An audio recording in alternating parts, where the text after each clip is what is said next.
Kaixo, Igor Peñalbarekin gaude, fisika nuklearrean aditua, eta 25. urte hurrena da gutxi gora bera Txernobilgo istripua gertatu zela. Orduan oso gazte izango zinen zu, Igor, gogoratzen alduzu? 75ean jaio nintzen, beraz, 11 urtetxo ez da. Gogoratzen dut, telebistan zerbait ikusi genuela, eta irratian eta irteten zela, eta egunero zerbait esaten zuten horreri buruz, eta notizia handia izan zela gogoratzen dut, baina ez daukat horrelako gogorapen handirik egia esan. Beldurra handia eta ez izun eman. Beldurra sartu ziguten, nire gurasoek kontatu didatenez. Beraz, gizartea bazegoen pixka bat kezkatuta horreri buruz. Ni neu ez, 11 urterekin pintza, beste kezka batzuk nituen buruan ez da. Gerora jakin mina piztu dizu, ez da? Bai, izan ere nik ikasi nuen industria ingenieritza eta aukeratu nuen bere momentuan teknika energetikoak espezialitatea. Eta espezialitate hori aukeratzeko arrazoietako bat hori izan zen. Industria nuklearra zer egiten du, zergaitik du horren prentsa txarra. Zergaitik da txarra, nik pentsamendu hori neukan, zentral nuklearrik ez dut nahi eta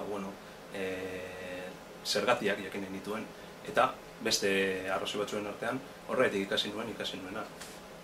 Eta ze iruditu zaizun, ikasitakoakin jarraitzen duzu pentsatzen txarra dela edo? Iritsi zatatu dut goitik bera.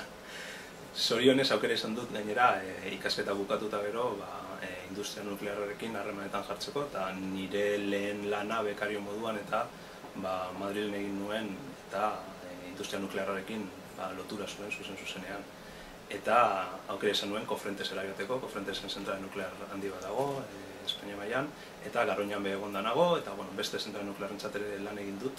Eta egia esan, mundutxo hau barrutik ezagutzen duzunean, ikusten duzuna dela honako hau. Errealitatean, eurek egiten dutena ez dutela ondo isladatzen gure gizartean. Ez dira saltzaile honak, marketina falta zaie igual. Horretan dabiltza azken bolada honetan, baina egia esan ez dute ondo saltzen eurek egindako lan ikaragarri ona.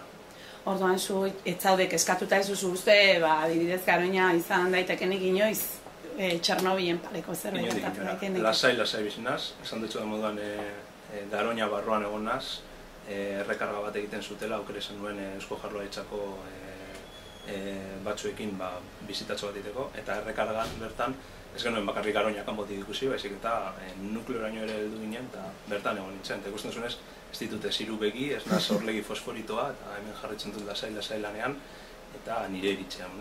Beraz, lasai egon gaitezke Garoñarekin eta orokorrean gure inguruan dauden zentral nuklear guztiekin. Eskerrik asko, Igor, horren arte, aio! Agur!